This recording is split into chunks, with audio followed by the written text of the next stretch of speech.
Well, today I'm going to talk about long exposure photography. In landscapes, long exposure is a great way to show movement as with water, anything else. If you freeze it, you don't necessarily show the movement. I mean, you can freeze it in the midair and get little droplets, and it looks really nice and fancy. But once in a while, you want that blurred motion. Make it more interesting. I mean, oceans and waters can become glassy and even get some nice reflections. The clouds can become smoother and even look like they go into a distance. It's kind of fun to do, but anyways, there are several tools you might need.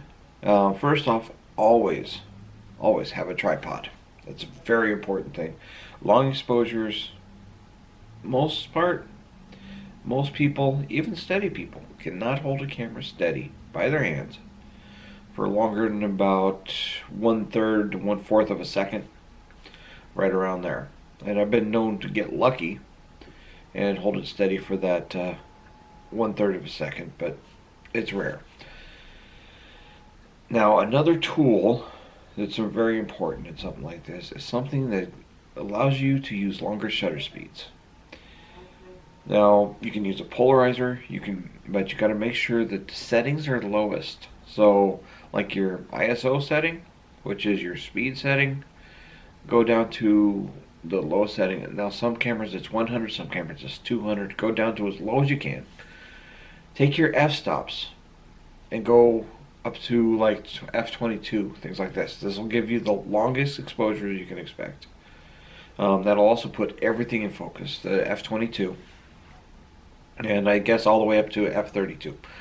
So that's a great way to do it. Now, another way you can do it is by filters. Polarizers are good, but they're not always perfect.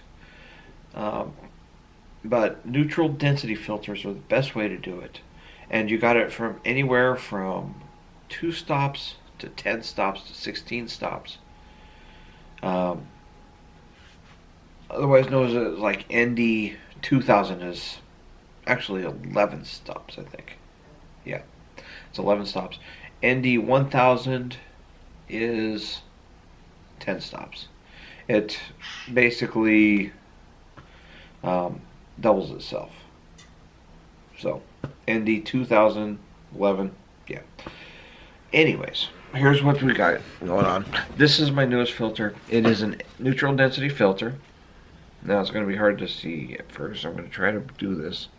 Here we are. This is good.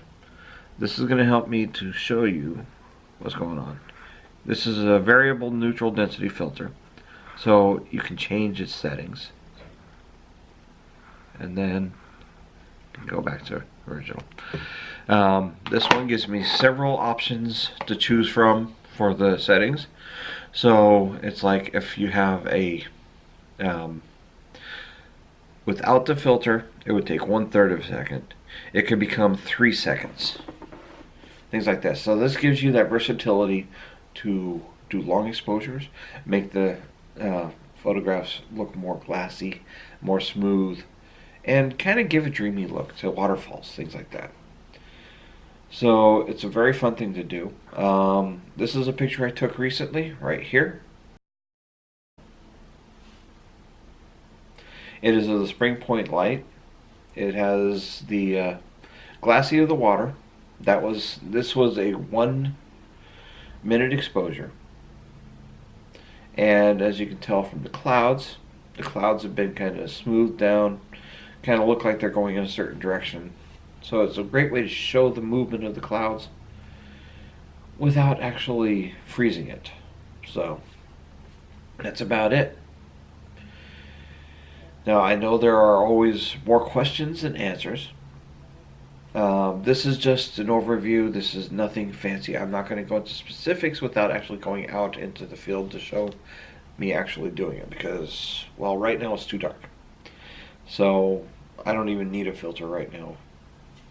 But I'm not going to go out in the field in the middle of the night to photograph something like the water.